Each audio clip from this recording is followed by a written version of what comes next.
How to spot and block fake followers on Instagram.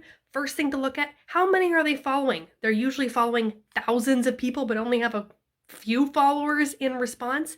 2, they probably don't have a lot of posts, maybe a handful of posts, because they just threw some stuff up for the sake of having an account.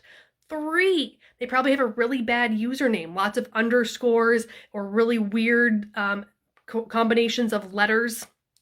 4, probably a really bad profile photo. It's probably super generic, maybe not a person. It may even be something that is a stock photo because they just grabbed it off the internet. And 5, they're probably doing something to pitch something. So whether it's in the profile, whether it's in their posts, they're talking about things related to like Bitcoin and crypto, or even just how to get more followers. That's a sure sign giveaway that it's a fake account. In this example, you can see they're following 1,800 people, only 19 followers, and 0 posts. Tap on the 3-dot button in the upper right corner, choose Block from the pop-up menu, and then choose to block them and all future accounts they create. That's it. There you have it. There's how you find them. There's how you block them. Happy blocking.